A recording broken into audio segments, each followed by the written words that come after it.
So welcome everyone to the inaugural first ever podcast / videocast meeting of the minds with the KBID Affiliate Network. What we are going to discuss today is the auction sales process, understanding clients, talking with clients, and I'm pretty excited. We do have a very good panel here of affiliates. We have Leanne Vandekamp from Twin Pines Auction. She's been an affiliate of ours. Well, Twin Pines started in 2012, correct, Leanne? Somewhere in that. That is correct. In that range. Currently on the board of directors at the Minnesota State Auctioneers Association. So you could say that she has some pretty extensive experience there. Thank you for joining us, Leanne. You're welcome. We also have Matt Johnson from A2C Auctions. He has been an affiliate with A2C since 2011, but used to be an employee here at KBID as well. So he has pretty extensive experience in the sales process, the auction creation process, pretty much anything you could think of. So he's going to be a wealth of knowledge, and he'll be the loud guy that's talking during this podcast. Thank you. Thank you, Matt, for joining us. And last but not least, we have Mr. PJ Fanberg from Fanberg Auctions. PJ used to work here at KBID, and he started Fanberg Auctions in October of 2015. So he was our VP of operations here doing the auctions until we made that decision to transfer over and just focus on affiliates. So it made the best for him to go off as an affiliate. So PJ also does some of our internal class training. So thank you, PJ, for joining us. You bet. Happy to be here. Yeah. All right. So what we're going to talk about is the sales process. Many times what people will get is either a word of mouth type lead, an email might trickle in from a website or somewhere else, a phone call. So what I want to start off with first, and I guess I'll ask Leanne the first question, is how do you handle that first contact with a potential client? How are you, trying to tackle that? What is your process when you're first talking to someone about a potential auction? When I receive a phone call or an email from a prospective client, I usually get into a conversation with them over the phone and try to gather some information. I try to find out who is a decision maker in the process, who represents the property. I try to get the names of everyone involved and what their respective roles are in the process, so I know who I'm going to be working with in the next step in the process. And then I also ask them how much they really know about the services that I offer, and go into a little bit of explaining what options they have. And the last thing is I try to get an appointment. I schedule an appointment with them.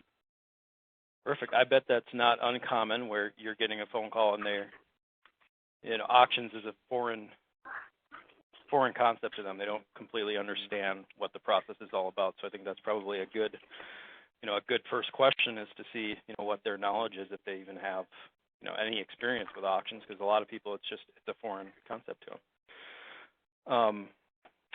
Matt, how about you? Yes, Do you sir. have a similar process when it comes to that first contact with the client? Very similar process. One of the things that I let the potential client know is that doing an auction project is very similar to being a general contractor on building something at their home. One of the first questions they're going to lead with is how much is it going to cost me?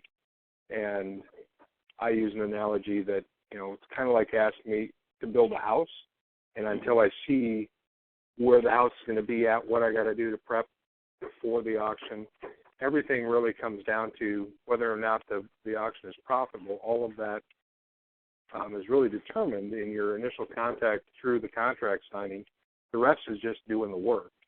I think a lot of people, and I'm sure Leanne and PJ would agree with this, that where most people fall down is they don't understand the importance of the contract and that initial meeting. Asking as many questions as possible.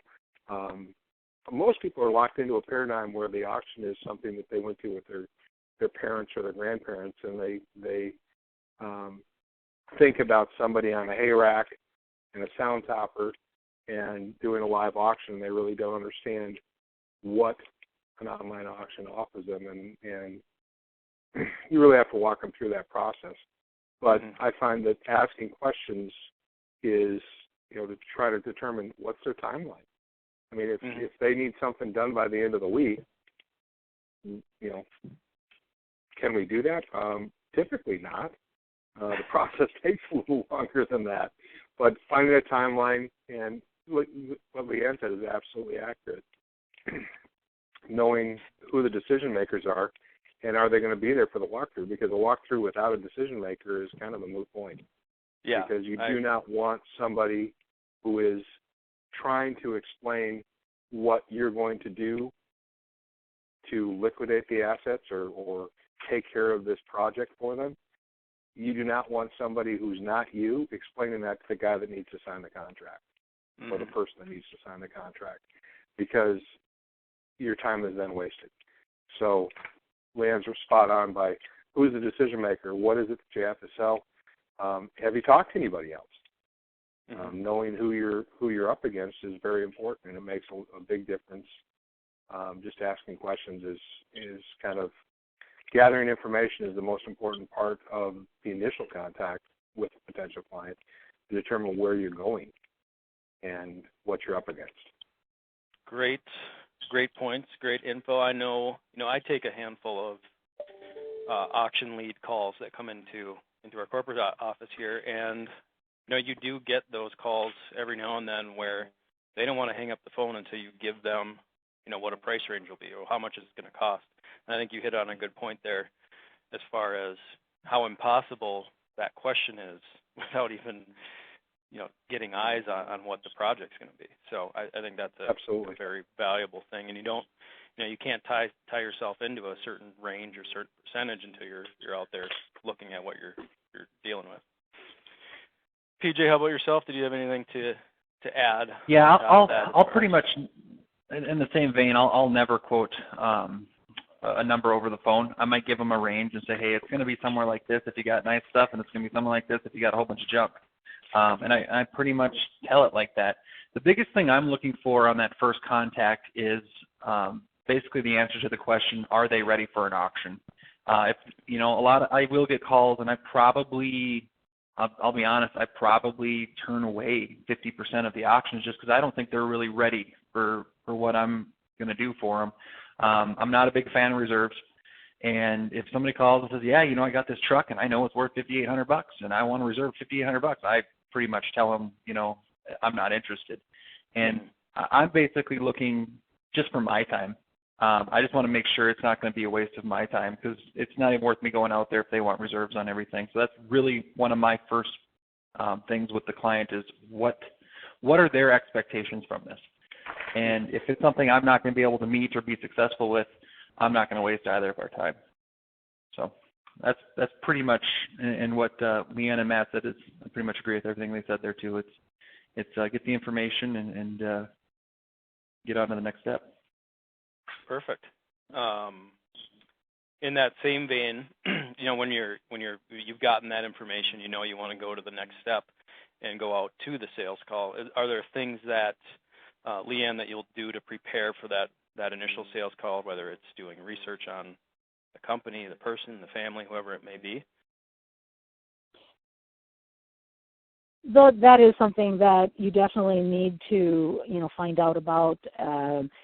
I do a lot of estate or personal property or transition type auctions, and so I need to, find out, again, going back to the first comment, who I'm meeting with and making sure I'm meeting with the right person. And then just go simply prepared, if there's a particular item that they have concerns on, like PJ mentioned, they might have a reserve on something. If I can gather enough information in the first phone call, then I'll come prepared with some opinions on values that we can work with. Obviously, when I'm going out on a call, I'm ready with cameras and phones, and definitely extra business cards. You don't go out with just one business card. My schedule, I always have that available, so when you have time to work in another appointment or when you can actually start with listing the auction. Mm-hmm. Cool. Matt, how about you as far as, similar question or same question there? Is there anything different that? I do some research on if in an initial sales call, much like the NPJ, I'm looking for what is it that's triggering why they need a sale and why they need it in the timeline that they need it. Because similar to what PJ said, that are they ready for the auction, and if so, what's their timeline? Looking at the kind of things that they have, looking at at the closed auctions, whether they be closed auctions that I've done or closed auctions that have happened on KBID, researching similar items that you may have ascertained are part of the auction, and determining kind of where the price points are, and then knowing your craft. I mean, a lot of the information that I have is based on, a very large library of past sales and what things have gone for, and knowing that and being able to reference that. Because preparing for the sales call is entirely a mental exercise on how prepared you are to answer the questions, and the more prepared you are, the more professional you appear, and people are looking for a solution. That's why they give us a call. And if you show up to a sales call prepared to deliver a solution and prepared to answer the questions, because there's only so many questions they can ask about the process, and knowing what those are important. What happens if stuff doesn't sell? Why do I need to sell? Why wouldn't you sell with the reserve? And having responses that aren't necessarily canned, but knowing what to say is just as important. Preparing yourself to figure out the scenarios. What could they ask about? And a lot of that you get from the initial sales call. I make sure that I have a boilerplate contract ready to go. So if I can get them to sign a contract, much like the end, know your schedule, know when you can fit them in, know when you can get going on it, because they want a solution, they want to be done. Most of your personalities that you're dealing with, especially when you're dealing with business or more commercial, Leanne's doing a lot of transitional and personal estate stuff, but it's also important to understand the personality of most of your business owners. Most of them have a very dominant personality, and they want their answers, and then they want to make a decision, and then they want to be done. And if you understand that and understand more about who you're talking to, the process goes a lot easier. Sometimes, they're more analytical, and they need to think about it and do their due diligence and think about you. Those are all things that you pick up on the initial call. What kind of personality? What are they looking for? And so preparing myself to talk to the personality that I'm going to meet is probably the most important step as I see it, to make sure that I'm meeting that person and talking that person's language. That's a great point. I think everyone here realizes that no two auction projects are going to be the same. So you have to go in with an open mind. And as you said, no two sellers are the same either. So certainly being adaptable and solving problems, like you said, is our main goal. PJ, how about yourself preparing for a sales call? Yeah, and like Matt was saying, how people will have different personalities, businesses will have different cultures too. And like I'm doing one right now for one of the goofiest businesses. I mean, they're great, but it's just like they don't have voicemail in the whole company. It's just weird little things that can kind of throw you off a little bit. And they're great people. It just wasn't what I was expecting. And you can kind of tell if it's, the owner's very hands-on control or not. And those are all important details that you're not going to know until you're at the sales call usually. So you just kind of got to go on the fly. But having that confidence is such a big thing when you get ready to go to that sales call, because if they're not confident that you know what you're doing, they can't trust. Basically, you're a perfect stranger going in there that they're trusting to liquidate tens of thousands of dollars in assets in some cases. And you've really got to have those answers like, hey, this is you need to prepare them as much as anything else. You need to prepare them to say, hey, you're not going to get very many bids until the last 48 hours of your auction. Don't call me on, 3 days ago saying, why is everything going for $2? Because you need to warn them that it's coming. And I often tell them ahead of time, go watch another auction close. Watch an auction that's about ready to close in the next 2 days and just see how those bids go. And I show them the graphs and everything, but when it's their assets, they always get a little bit more nervous. Preparing for the sales call, I do usually make, particularly on bigger ones. On smaller ones, I probably get a little lazy on it, but I do make some, tips for them. I have a whole sheet like, have all your light bulbs replaced so we can take good pictures and have things clean and organized so we can come in and just move a lot quicker. They kind of like that stuff. And I tell them, a clean item's going to sell better than a dirty item, which isn't always true, but usually it is. I also have the marketing options available. Basically, it's the stuff that Chris has provided on the affiliate network. So when that conversation comes up, I can just hand them a sheet that has every possible option on it. And then I have a timeline for them, just in the steps, not necessarily with dates or anything, but, first we'll come out and do the sales call. Second, we'll come out and lot everything and take the photographs and just a whole step-by-step, basically a calendar of events for them, so they know. And then the last thing I do is I provide them with a little sales sheet on my auction company and why they should go with us. And it's mostly just KBID has a ton of bidders and blah, blah, blah. But, it's just little things to help add that professional polish to what we do, because frankly, there's a lot of auctioneers not with KBID, and I'm sure there's probably some with KBID that just professional polish isn't the right word you'd use to describe them. And so if we can walk in as, hey, we are your full service auction company that can, we do this, we're the biggest, we're the best, and we're professional while we do it, it just adds to what you can offer them. Mm-hmm. Yeah, and I think you brought up a great point in it. It relates to any sales position is that confidence. PJ, as being one of the younger or the haven't been in this very long, 2-3 years, was it a fake it till you make it proposition for you as far as learning? I mean, just experience. I look back at my first auctions and I just cringe. I just how those people were convinced to sell anything with me, I don't know, but it's the first few, it was rough, and like Matt was saying, they're not really canned answers, but you have to. It's basically a canned answer, but it has to, you have to tailor it to each person. But they're going to ask you the same questions, about reserves. They're going to ask you when do they get paid. They're going to ask you how much is it, and you just gotta, you got to kind of roll with the punches, and it really only comes with doing it hundreds and hundreds of times before you can really get comfortable with it. Yeah, the experience is really what it's hard to replicate. But I think there's something to be said to fake it till you make it, and that's how people gain that experience for sure.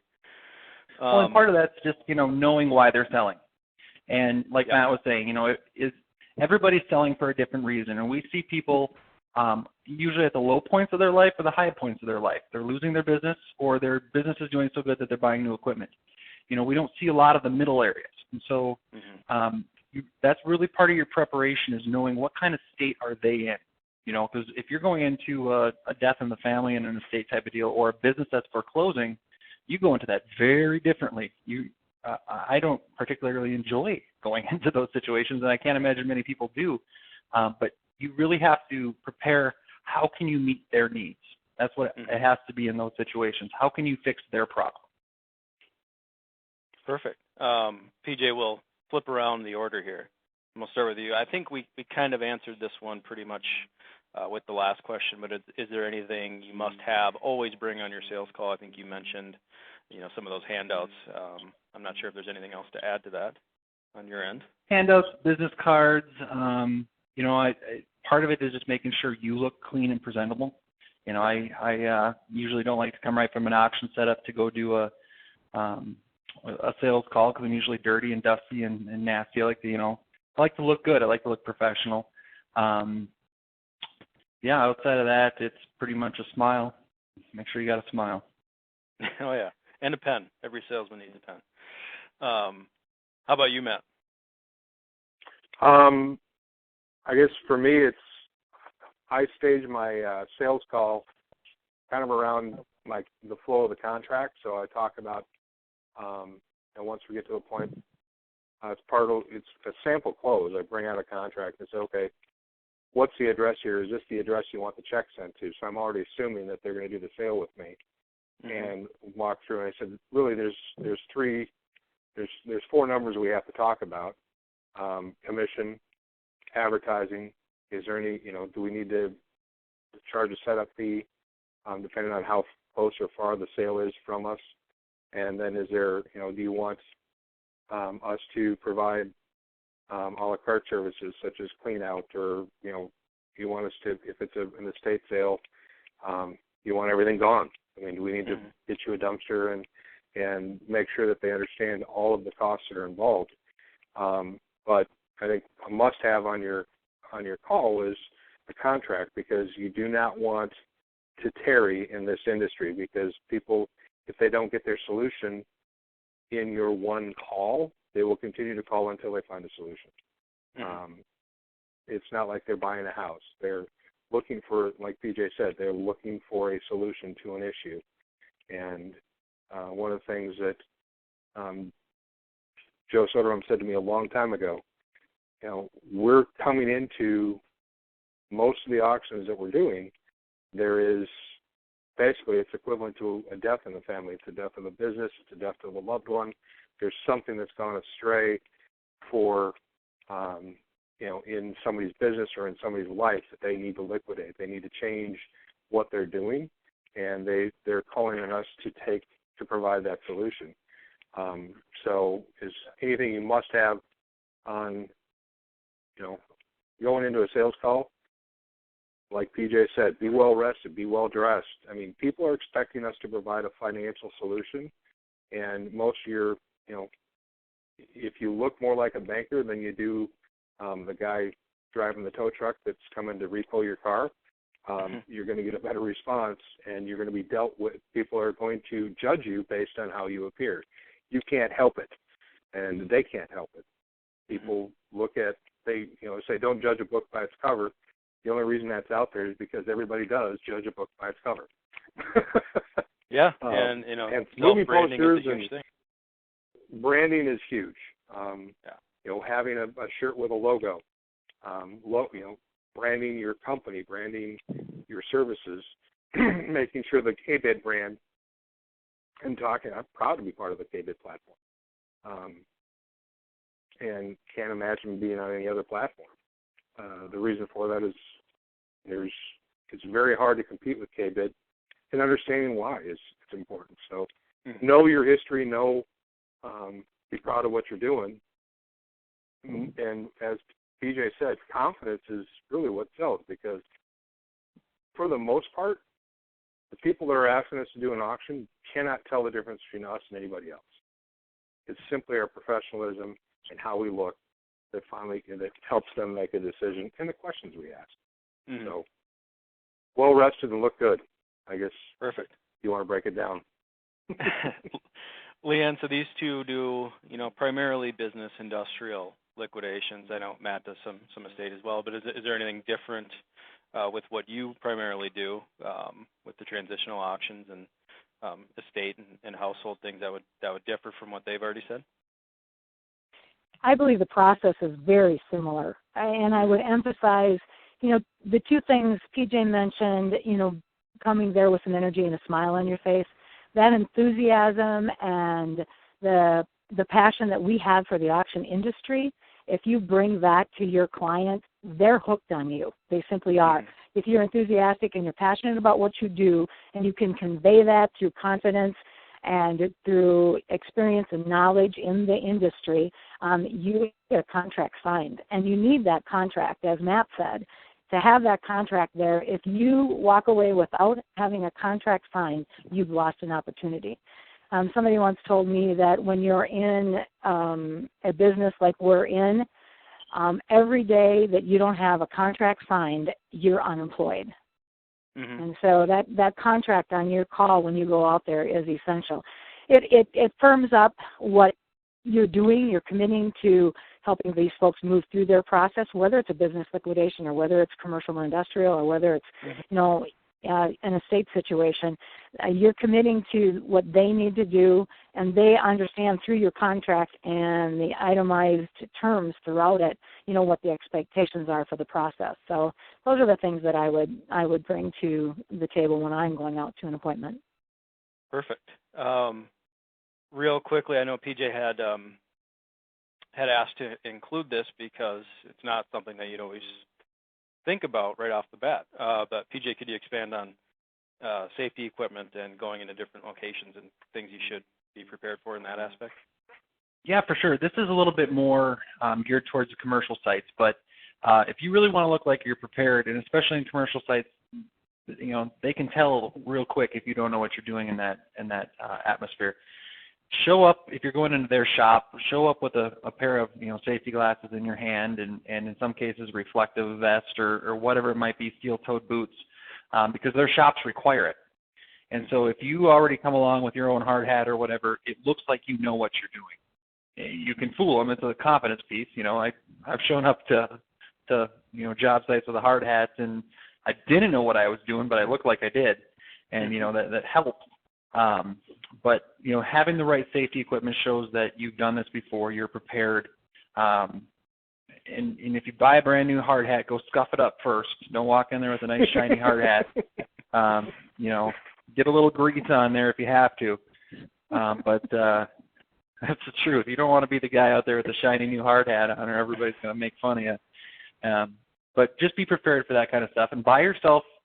Go buy yourself a nice $20. High-end, well, it's not the highest end, but a good pair of safety glasses, because every time you go into those places, just put them in your pocket. And they don't have to worry about trying to figure out to find you a pair to take you through the shop to show you what they want to sell. You're already ready to go.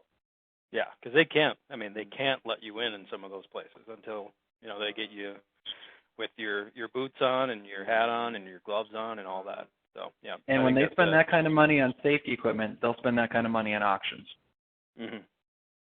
Exactly. Good point. I'm not sure that there's a whole lot else to add on to that, so we'll move on to the next one. I certainly could add something. Oh, certainly. I think that applies to almost any area that you are going in. If you're going out to a farm auction and they're going to want you to walk through the field or the pasture to look at machinery and equipment that the cows have been in, you want to make sure that you have boots on that you're prepared to do that.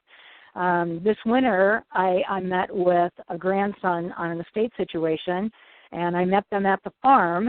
And again, I'm a female in a male-dominated industry, but I came there prepared with boots to walk through the snow, hike through the snow to the different buildings. So, whether it's safety equipment or being just prepared for whatever situation you're in, I think that is an important part to how you present yourself and, again, how you get that contract signed.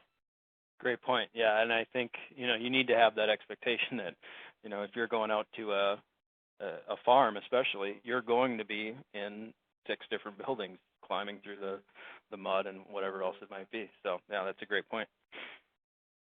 I think the only point that I would add to that is, go ahead, is if you're looking at commercial or a farm site or whatever, ask the question if the seller, to save some money, would have someone, in a commercial situation, is there a forklift driver available for the loadout day so that your employee can be assigned to the auction loadout so that your staff is running your forklift on your site covered by your insurance?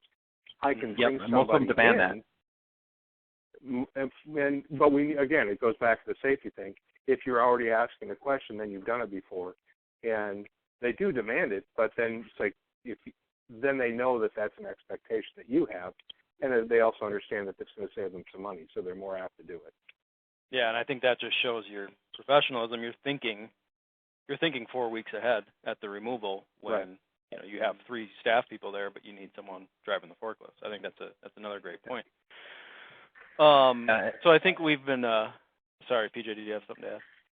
Yeah, it's going to save you money too. So just keep that in mind. That's one less person.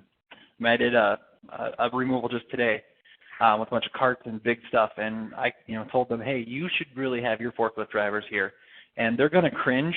And you prepare your forklift drivers because usually the places that they're forking stuff is onto commercial grade trucks and commercial grade trailers, and they're going to see things like a third world country loading up on top of Buicks and stuff, and you just got to tell them ahead of time, this is going to happen. You're going to see things, and this is, I swear to God, I told him this today, and by the end of the day, his eyes were about the size of small plates. I said, you're going to see things today that you could get shut down for, but as soon as they're out of the parking lot, you don't have to worry about it anymore. And they're like, yeah, right, whatever. And I'm like, no, you are going to, and sure enough, we had a guy that got some racking today, and he had it tied onto the top of his truck, like on the cab, and I'm just like had to close the doors so he could come through the windows to tie the thing on. And I'm just like, and the guy just looked at me, and I'm like, I told you. And, I said, their money costs just as much as the other person, so put your head down, get her done, and we'll get to 3 o'clock just fine. I think we could have an hour on removal situations like that. Maybe that'll be our next podcast. So I think we've been touching on this, what type of information we're trying to get, especially out of that initial sales call. But are there any specific tactics that are used? And really, when I was thinking of this question, it comes down to what I was thinking about is liens. That information you want to know, well, do you have the right to sell this? That's kind of the direction I was going with this question, but certainly we can go elsewhere. But let's start with PJ, as far as tactics that you've been using to get some of that important information that you need to know regarding the seller or the auction. Yeah, you can, the biggest thing I always tell people when they ask is trust your gut, especially when it comes to financial things. If they're real nervous about the prices and if they use the term, I've got to get this much for it or stuff like that, that's not necessarily an automatic no, but that is a red flag. And, I had a really nice lead out in North Dakota, and I talked to this guy. I mean, this was going to be the greatest lead of my life. This would be my signature auction. And I spoke with him, and I could just tell this guy was up to his eyeballs in so much debt that this was going to be the messiest, worst auction anybody's ever done. And, I'm still sick about it, but I made the decision to walk away from that one just because I could tell that he wasn't in the right mindset, and it was going to be a mess. And so I'm really trying to see what are their expectations. What do they need to get out of this in order for it to be successful? Perfect. Do you frame that amount or that expectation in any way? Are you giving them? I guess this is a good question for all three of you. I'll start with you, PJ. But are you giving them? I know they're going to ask, what do you think it's worth? How do you answer that question? When you get it? It depends what it is. If it's something small, I'll just give them a ballpark. But if it's like a truck or something, especially with tractors especially, you get into some of the add-on features and accessories that these things have, and it can double the price in a hurry. And so to find a comparable one, especially the bigger the equipment you get, the more difficult it is going to be to find a comparable item. I'll look on KBID. I'll look at other sites. If it's big equipment, I'll look in some of the trade magazines and papers. But for the most part, I stay as far away from it as possible and tell them they can go look it up if they really need to know. When it comes to reserves, I've done 2 reserves as minimum bids since October, and so I don't do very many of them, and both of those got met. So, Matt, same question. What types of tactics are you using to get some of that information that you need to make a decision as far as is it worth it doing the auction and how you're moving forward? Well, it was an acronym that I was given a long time ago, way back in the beginning days of KBID, and the acronym is RAW: Ready, Able, Willing. And if you can get a yes to all three of those, then you can get a contract signed. And you have to ask questions around that because every project is different, every seller is different. Everything that PJ said, I and Leanne have said on this call is absolutely accurate. You cannot guess what's going to happen as far as value because, unfortunately, it's not just one item. It is the entire project that people are looking at on site on the KBID website, and they're judging everything from the first page to the last page on how nice this person kept their stuff or how well they maintained their equipment or whatever. So it's very difficult to give a price. And the question I always ask, and try to respond to that question with another question, what is it that you need and why? Mm-hmm. Are you looking, because a lot of times they're saying, well, I think this is worth $10,000. And I'm like, well, have you been trying to sell it for $10,000? Is that the price you put on it? Or did you talk to a dealer? Are they willing to write you a check? Because a lot of times a dealer, especially I have a guy that's trying to sell a John Deere tractor right now. And he talked to a dealer. He says, well, the dealer says it's worth $11,000. That's the book on it. I'm like, I understand, but what is he going to cut you a check for? Well, I didn't ask him that question. I'm like, well, you probably want to ascertain if he's going to sell it for 11. It's not going to sell for 11 on an auction. That's his floor price at his dealership that he's got to give a warranty on. So it really comes down to setting expectations because the tactics that we're using is aligning the customer's expectation from the sales call all the way through until getting the check, that we can't determine what that money is going to be until we're into the process. Because right now I can give you an estimate, but again, it's the best I can do is a range, and the range is ridiculous to a value that they don't want to accept to a value that they think is acceptable. And that's the tactic I use because that way they're prepared. I'm like, wait a minute, I told you that this might only go for this amount. I wouldn't do it for that. I think the other tactic that I'm really trying to get to ultimately is you have to know what it's going to cost you to do that sale. And you have to bid accordingly. You have to be, and I know Leanne does this, and I know PJ does it as well. After you've been doing this for a while, you can look at and give yourself a range. It's like, okay, I've done 6 sales like this, and I'm looking at these different items and add them up real quick in your head and go, okay, so I need to charge X amount for advertising so that gets taken care of. But quite frankly, I need to eat up a lot of manpower to get this thing set up. So I need to charge a setup fee so that I'm not trying to live just on my commission rate, and then make your commission rate more attractive. Because the fixed costs, everybody understands as long as you do what your costs are, and if you explain them well. I'm really trying to get to the point where they understand what it is that they want done and that there's a cost to do that.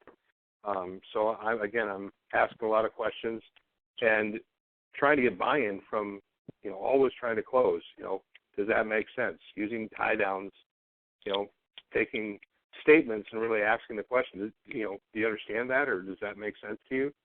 And the more times you can say yes, the easier it is for all the numbers to flow and the contract to get signed and you to walk out, like Leanne said. Walking away with a contract means you got a job to do. You walk away and you've missed an opportunity.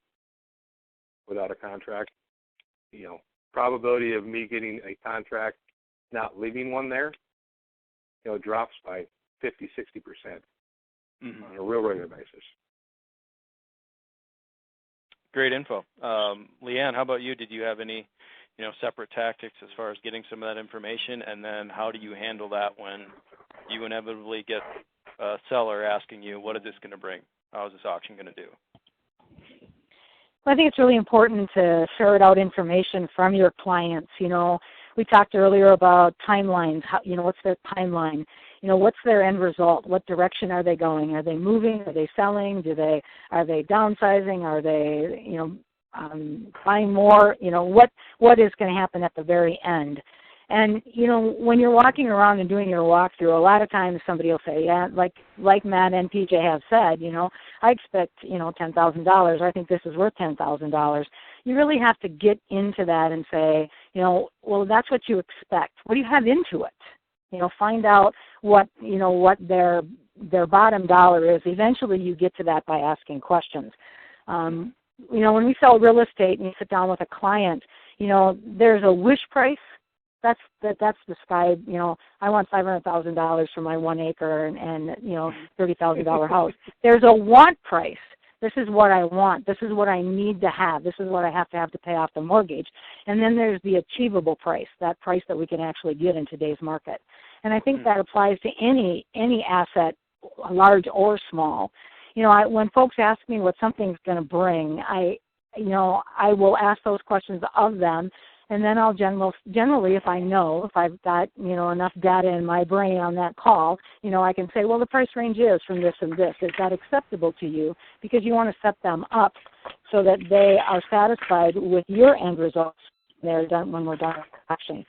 So if you find out what they really, really have into the item and it matches and aligns with what you expect or can achieve through the KBID site, then it's a go. Like PJ says, if their expectations are so high and they want to put a reserve on it, it's not worth anybody's time. It's not worth our time to list it. It's not worth their time to watch it while it's bidding, and it's not worth the bidder's time to spend on it to not get it sold. So I'm very blunt. Sometimes you simply have to be. You have to ask difficult questions because you can't make a choice about how you can help them move along in the process without knowing all the information. And it's just a matter of smiling and asking those difficult questions. Oh yeah, for sure. I think if I could throw one thing in quick, like she said about being blunt. When people say, "Well, I see these going for $10,000 on eBay," I tell them to go sell it then on eBay. I tell them straight up, if you know somebody's going to give you X amount of dollars and that's what you're looking to get in the end anyway, go do it. Why am I here if you can go get that? Which is clearly just calling their bluff. But don't be afraid to let them know that, hey, I'm going to get you the best price I can, but it's not guaranteed. And in guaranteed money, if that's what you're looking for, you should probably go take that. And I have no problem telling that right up front. I do that same thing. I think perfect. I think the strongest tool that any salesman, auction or otherwise, has in their tool bag is the ability to walk away. Because if you're leading them to a solution and they start saying the wrong stuff, like, you know what, you're right. Just like PJ said, if you're looking at KBID or you're looking at eBay, saying I can get, I've seen them going for $10,000. Well, that's great. But the problem is they're looking at somebody's asking $10,000 on KBID or on eBay. On eBay, yeah. Yeah. Yeah, great point. I use that analogy all the time. Someone comes in and they have, a vehicle to sell, and they've had it on Craigslist for 3 years or 6 months, whatever it is, and they still want that asking price that they've had on Craigslist. It's just, sometimes saying no is your best option, and we'll get to that here in a sec. So I think most of you have, talked about leaving a contract. If there are other things, such as you flat out inquire about competitors, see who else they're looking at and get some of that information. Leanne, is there anything else that you make sure that you do before leaving a sales call, or things that you leave with that potential client?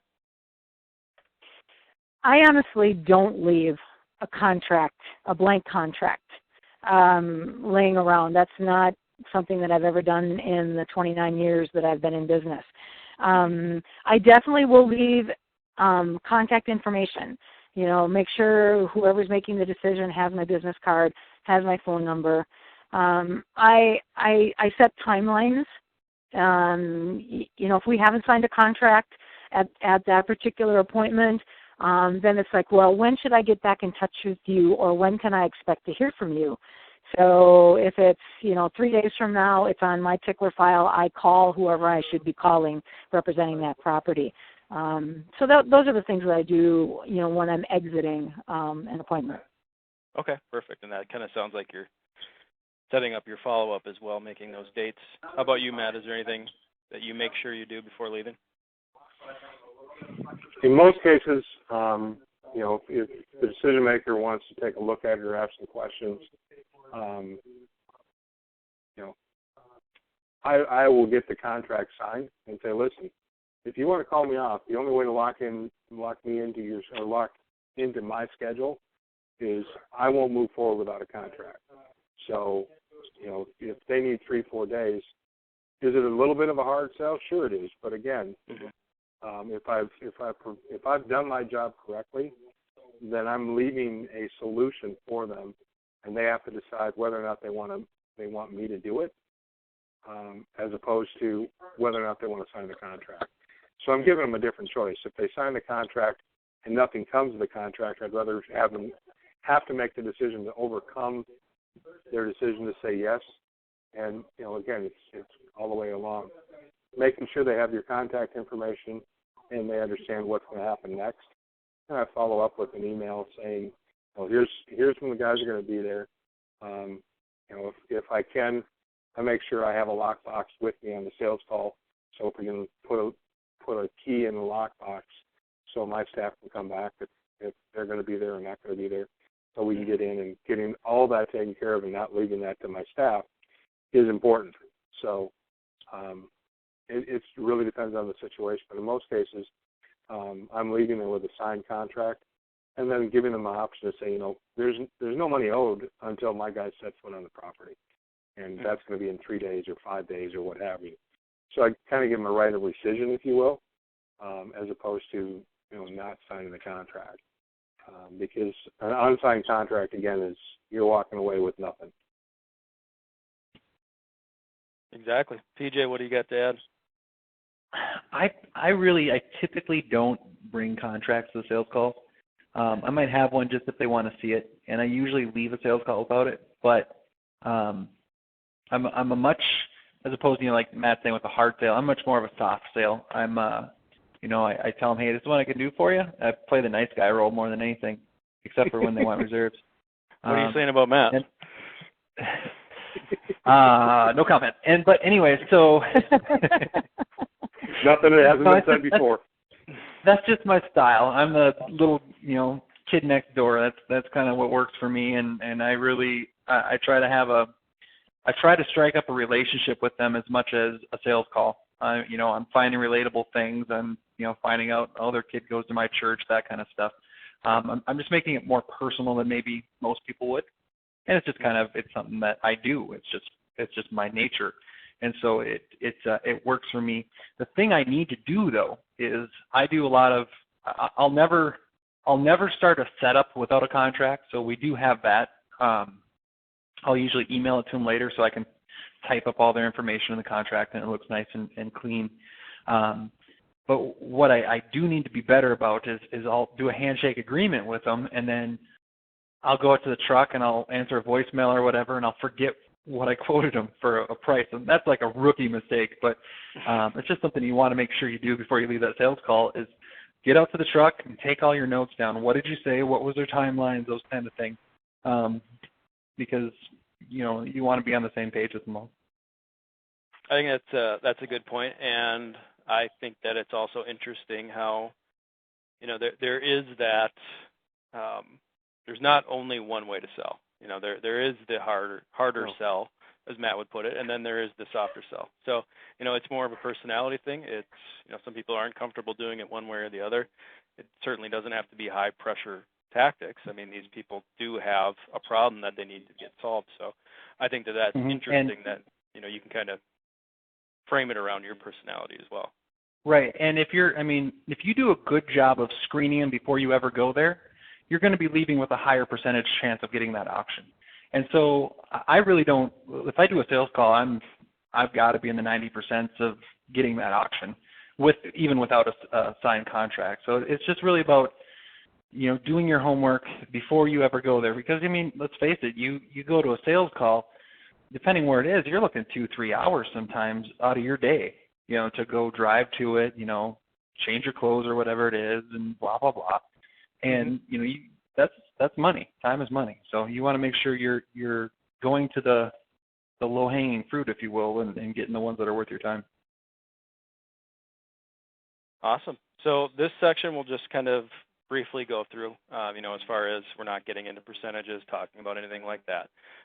Just overall concepts as far as how does that quoting process look like. And you guys have been doing this for long enough that you know what that number needs to be on your end. The biggest question that I get from new affiliates is, how do I figure out what to charge? So that being said, let's keep this very general. We're not getting into percentages, like I said, but Leanne, I suppose you've had that experience. Pretty much when you're walking into a situation, this is what it's going to be. You don't deviate too much from that. But do you have any, general guidelines as far as your quoting process with the seller?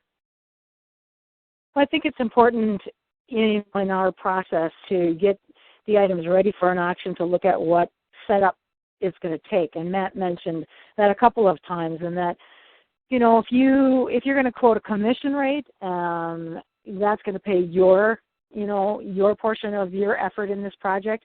But if you're going to bring in a setup crew, then you have to consider, what that expense is going to be. So when you're looking at a potential auction, you really have to be able to estimate fairly quickly what it's going to take to get the job done. And I think that's really important, and someone first starting out in the business may have a really hard time doing that. But you ask questions like, is the family going to be able to help you, or is the business going to have things ready and cleaned off and lined up and ready to just come in and photograph? And if your client is going to be able to have all that prep done, then it's not going to cost you as much as setup labor, because I think the setup labor is what kills you in the entire quoting process. That's things that I look at the most. Photographing and cataloging is a pretty standard process, but it's all that prep that really eats away at the budget. Yeah, and what most people don't realize, especially sellers, is how much work that process actually is. So I think that's correct. You hit the nail on the head there as far as making sure you're not underestimating that. And I'm sure there are plenty of people out there that have taken a bath because this project was 4 times longer than they thought it would be. Matt, how about sorry, go ahead. And I have done that. So that's all part of looking at. You can offer options. Like Matt mentioned, a la carte services. You can get everything ready, or I can bring a crew in to do it. And if I bring a crew in to do it, it's going to cost this. So those are things you need to be able to present to your potential customer there. Yeah, I've always liked that 2 options, and really getting them to think about the labor involved in the process. Matt, how about yourself? Moving on to the quoting process, have you got anything to add to that? I think the quoting process, Leanne and I have a distinct advantage, and PJ does too, being in this a while. You get to feel for how many, because I can walk through and do a walkthrough and go, okay, there's going to be 300 lots here, there's going to be 250 lots here, and knowing how much is going to be done by the seller, how much is going to be done by your crew, knowing how long it's going to take, what it's going to cost to do that. You really have to study your craft and know your numbers, because the sales process, like it or not, this is where every auctioneer makes or breaks their business. If they don't charge enough, they're taking a bath because they missed something, and asking questions is your best friend. As far as quoting, I'm always looking for something that's going to sneak up and steal money from me. Is this going to be ready? Is this going to be ready? Is there going to be a forklift there? I mean, things like that, where you have to be looking at how fast can you get people in and out of the site at loadout day.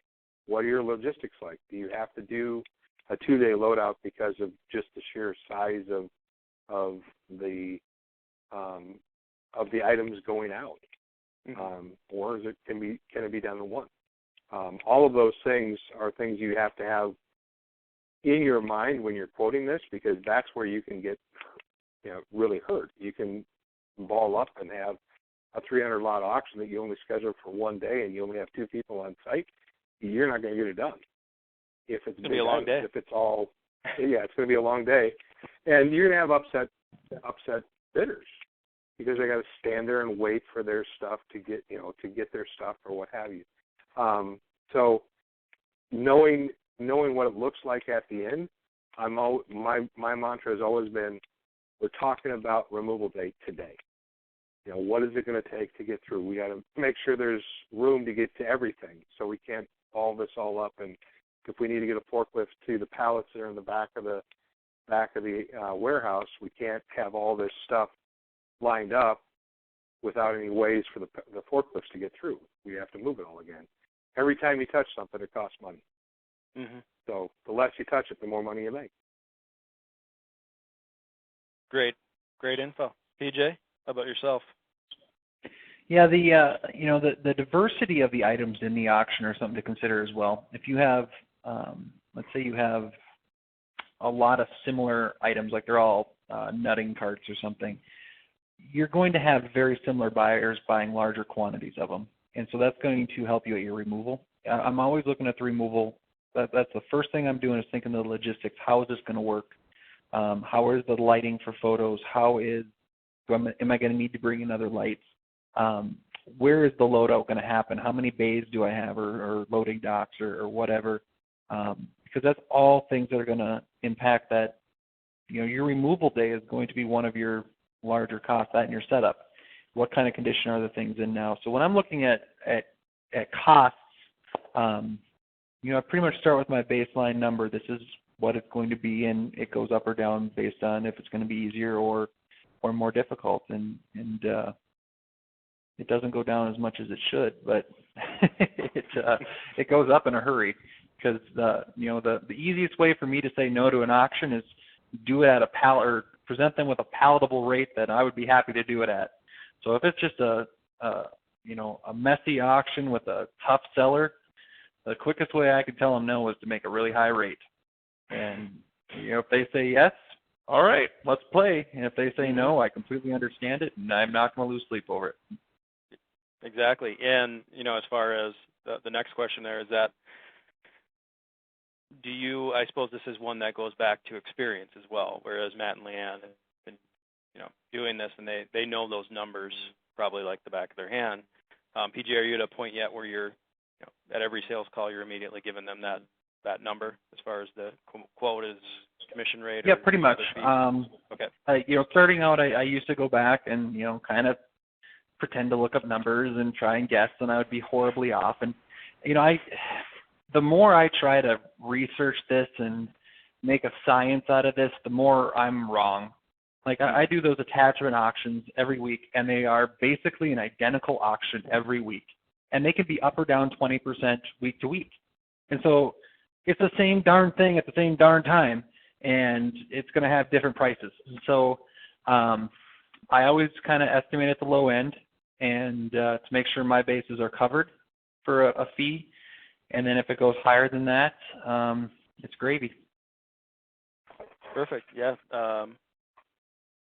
What is it? Under promise and over deliver. Matt, how about yourself? I'm sure you're at the point where you're never leaving without giving them, knowing what that's going to cost them and what those numbers are. Is that correct? Yeah, absolutely.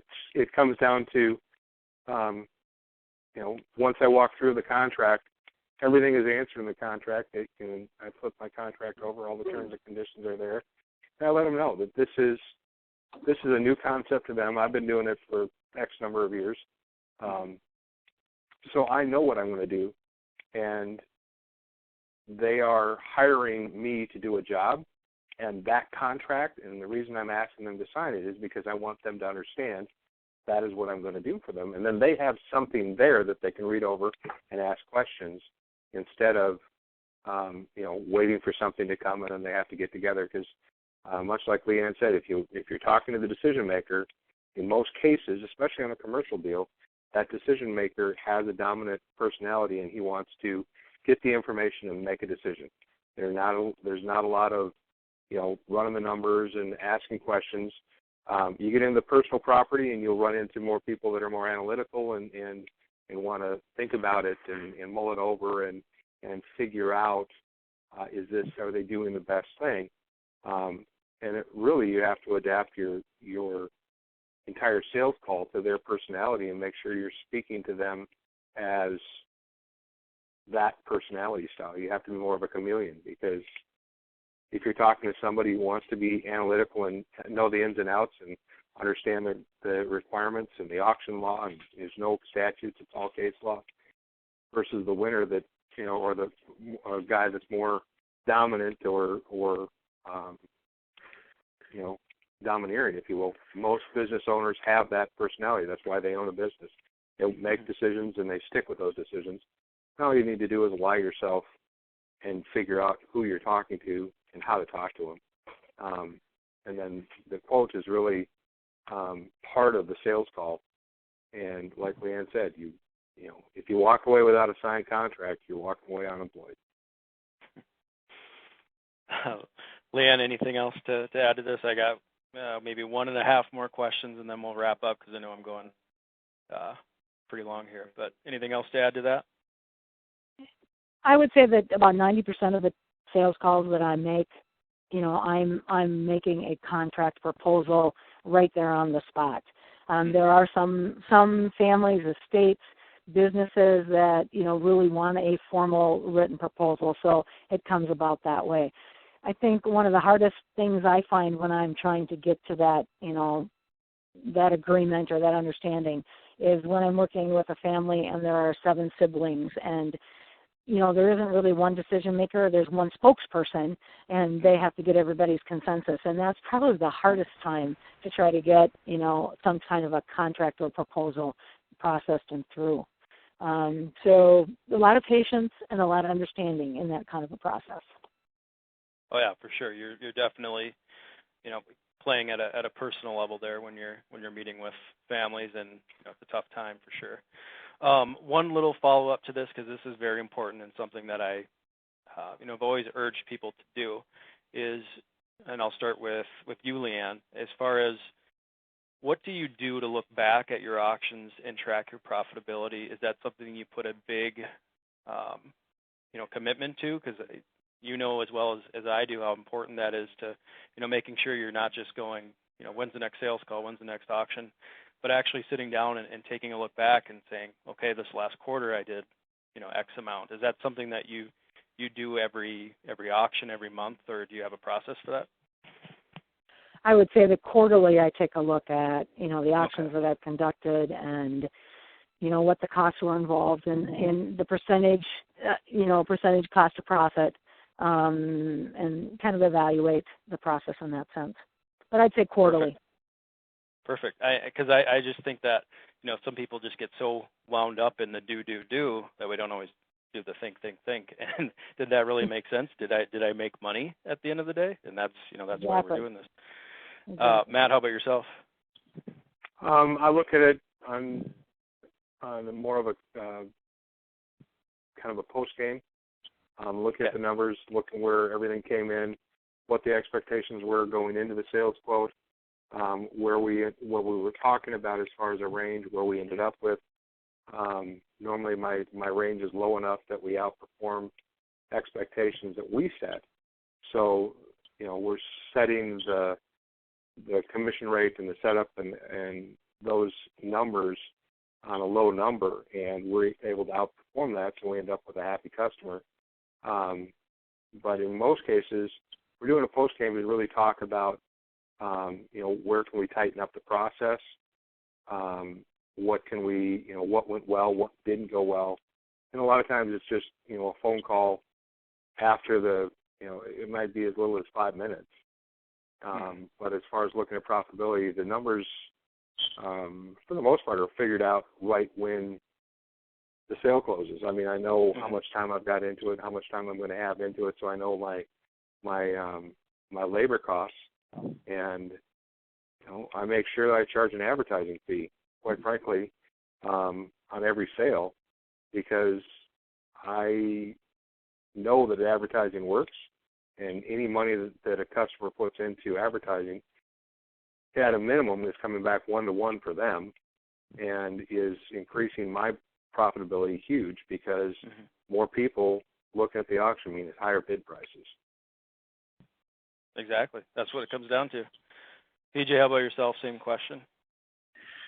Yeah, looking at profitability, I'm usually doing it in my head every step along the way. But when I'm sitting there hitting refresh on the night that auction's closing, I can do that math real quick, and I know if I'm in a good mood or a bad mood by the time that second Mick Golden Light's finished.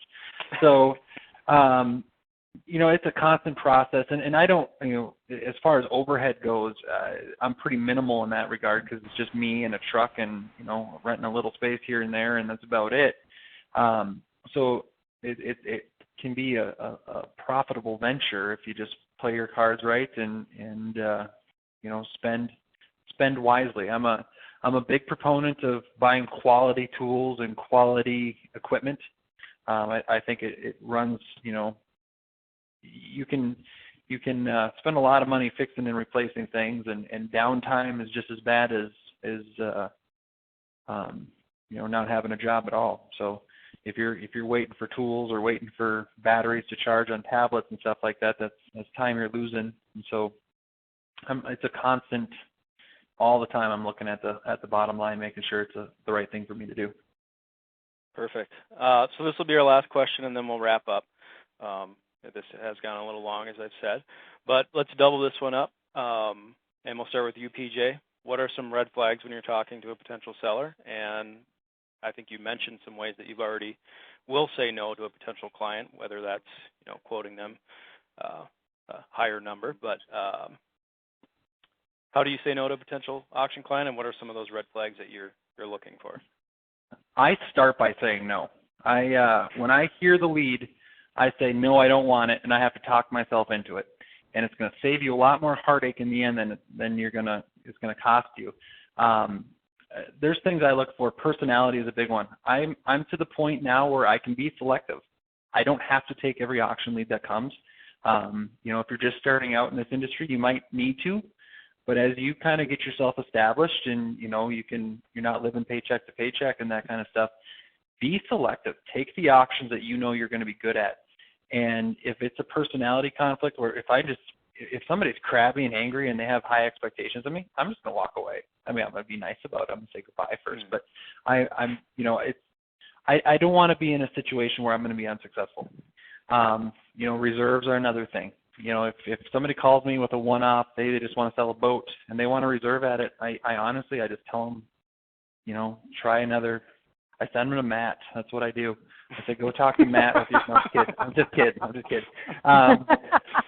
No, but I will send them, to other affiliates I know that are a little bit more willing to work with that kind of stuff. Let's see, other things. If they're just in more trouble than I think I can help them with. There's creative solutions, and that Matt's really good about those kinds of things. Matt, some of the things I've seen him do are quite brilliant. Like with that sports merchandise one you had, I love that one you did. But just little things. Trust your gut. If you're going through and you're trying to talk yourself into doing this auction, it's just not the right one to do. That's a big thing. Perfect. Matt, same question, some red flags, and how do you say no, or how do you know when to say no to a potential auction? The red flags that I'm looking for are, it really kind of depends on where the lead's coming from. If I'm going out and talking to a client because a banker called me and said, we have a loan that this guy isn't performing on, we need to do something, I'm going out and empowering that person, that client, to say, hey, we can do something here, and I can get the bank off your back, and we can work together and do this. I'm not working for the bank. You're hiring me, and we're just happening to direct the funds to them. But if they're, do a little research, get back and find out, if they start talking about, banker this or, it's been hard, it's really, like PJ said, and Leanne said, you got to trust your instincts and know when somebody, and sometimes sellers lie. I'm just going to tell you, because they want to get the problem gone. Mm-hmm. And if they can dump it on somebody else's lap, well, you signed the contract and now it's your issue. But you have to be flexible in this. and go forward from there. The red flags, you know, is there anybody that I'm going to have to talk to about getting liens, or, you know, is all the money going to you, or you just ask some questions? Again, that's an instinctual thing that I've found. It's like, oh yeah, we're going to have to talk to the bank because I need to get the lien card because everything, they got a blanket UCC on everything, and like, okay. So don't be afraid to call up the banker and say, this is what I'm doing, and I went out and talked to this person. What do I need to do on your part, because I know you have a blanket UCC? You know, can we work together and do this? Because realistically, now the bank is the decision maker. Your auction client's out of it, and they say, well, we have a process. I said, well, I've got an easier process. Again, it's problem solving. The easiest way to say no to a customer is really say, you know, you come in and if you've got, again, it's that instinctual kind of gut reaction. Like, wait a minute, this has to make sense for both of us. It has to make sense for me, and it has to make sense for you. I'm doing it as a business. You're doing it as to get a solution. What is it that you want as a solution, so that I can identify if it's going to make sense for you and me, because I need us both to be happy at the end of this sale. And I went out on a sales call yesterday. You know, I don't know where it came from, quite frankly. It was just a voicemail saying, hey, I need some stuff taken care of. Went over, and it was a bunch of glassware and like 4 pieces of furniture. And I said, you know, like PJ said, I priced it out. I said, you know, the first $1,500 would have to be mine, and quite frankly, I don't think I'd be writing you a check after that. And she said, well, I can donate it and be done a lot faster. I said, that'd be a great idea. Yep. Again, saying no is your strongest strategy, because it really tests whether or not the person is wanting to dump a problem in your lap, or if they truly want a solution. It's like, well, I really need help, or, you know, if they come back and they're struggling and they're looking for you to take that solution. I've done sales, quite frankly, and I'm not afraid to tell anybody that when I'm all said and done, the solution that I was supposed to provide was a net zero to my seller.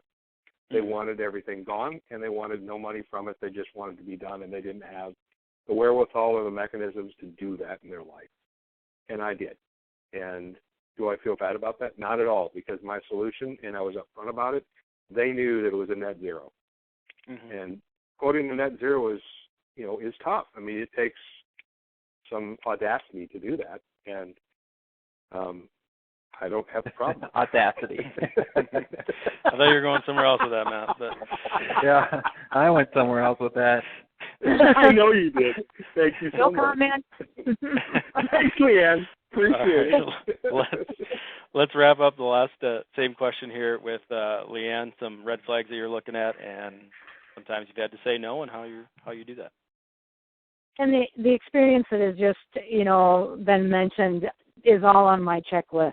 Your gut feeling, your gut reaction, what the actual situation is. If it's just not logistically possible, don't do it. If the timelines are too high, too short, or if the expectations are too out of what you would believe is possible, if you've got a personality that just doesn't jive. Being a female in the industry, there are times when I've gone out on calls and, I'm working with a man and it's not a good fit, and it's like, I don't believe that I'm the right solution to your problem today, and let's see if we can find someone else who can work with you, but it's not going to be me. And it's just a matter of communicating. If you don't feel like that potential seller is communicating all the information that you need, and you keep asking questions and they're kind of dodging, the answers that you're looking for, it's just that it's gut feeling, whether it's, somebody with 20 years experience or 2 years of experience, you go with it. You just have to do with that. And again, like I mentioned earlier, just being blunt, being brutally honest, and simply saying, I have a really good buying market, out there, but I don't think it's the market that you're going to need to sell the items that you have. Or I don't think that I don't think that I can do the job that you have expectations for. And just, being honest. If you have alternatives that you can offer, that's great, but hey, thanks for your time, Mr. and Mrs. So-and-so, and, good luck with your process. Perfect. All right, PJ has one more thing to add, then we're going to wrap it up. DJ? DJ. It would help if I turned the mute off. There we go. There you go.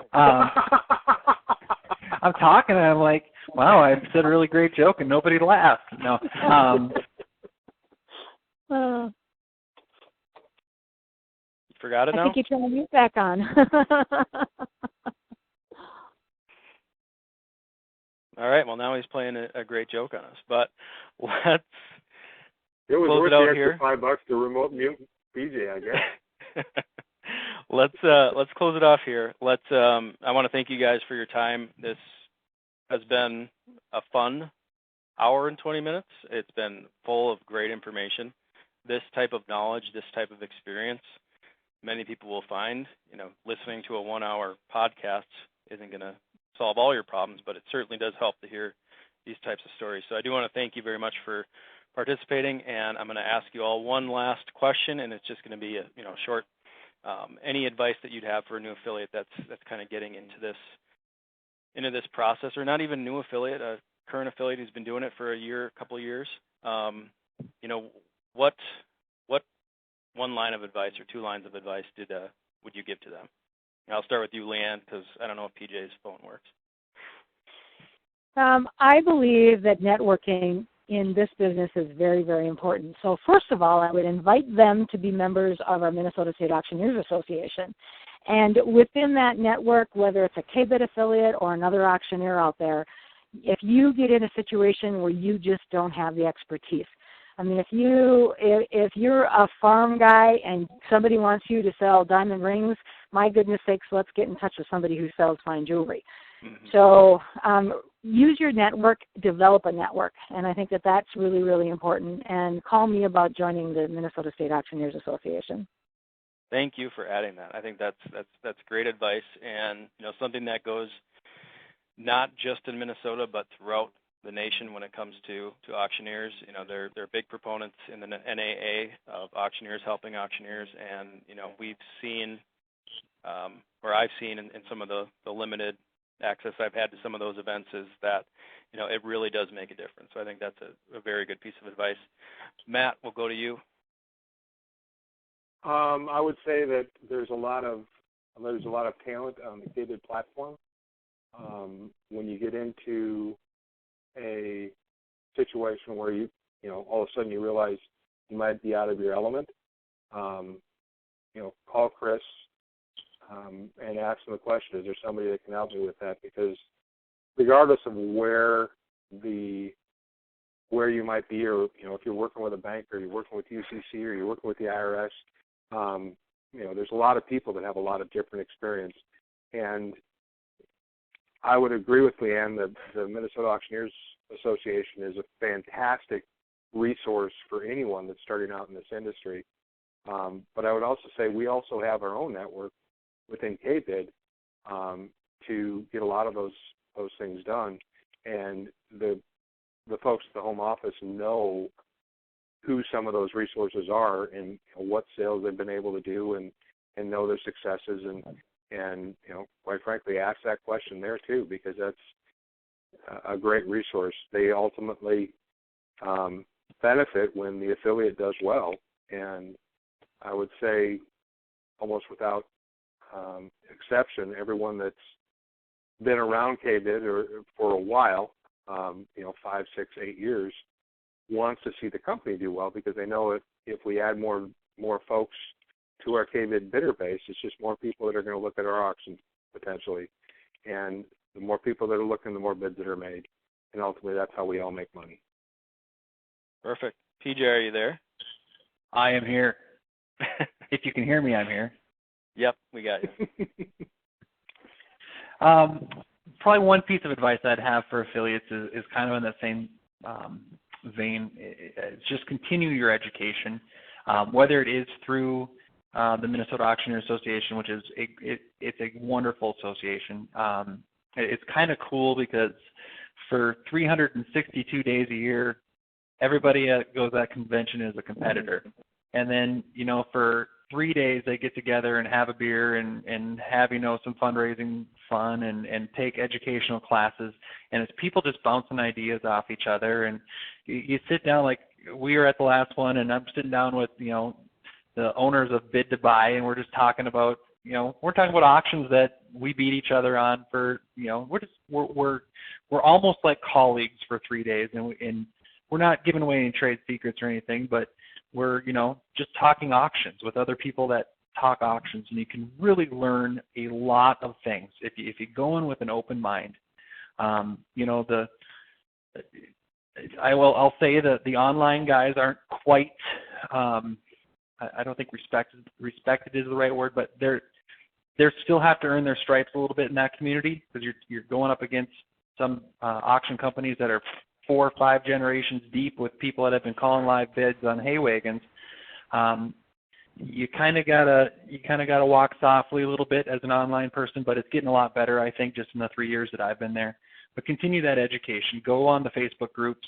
There's a great big National Auctioneer Facebook group, and there's some characters in there, so just go in with a grain of salt. But if you start getting plugged into some of the National Auctioneer Association names, it's kind of fun that at any point you can just kind of go into that group and call up some of the biggest names in auctions and ask them questions. Like Chris and I are going through a National Auctioneer Association training, the Certified Auctioneer Institute out at Indiana University. And we're going through the class right now, and we've got first-rate presenters. And one of our classmates right now is John Nichols, who's going to be, next year the incoming president of the National Auctioneer Association. So you're sitting in a class with a former Barrett-Jackson auctioneer, and the amount of wealth and information that they can bring to you just through casual conversations and classes like that, it's really important to rub elbows with these people. And KBID is a nationally recognized platform. It is one of the biggest online auction what's the word I'm looking for, venues in the country. You got a little clout behind your name when you say KBID. So it's okay, it's okay to go into these things and people will know, hey, you do pretty legitimate auctions. So get to these educations, continue to learn what's new out there, and push yourself to be better than you were the day before, and good things are going to come to you. That is awesome. Once again, I want to thank you guys for participating. Hopefully we can do it again soon on a different topic, maybe bring in some other affiliates as well. But I just wanted to thank you again, and that will wrap up our first podcast. Thanks, guys. Thanks, Chris. Thanks, Leanne. Thanks, DJ.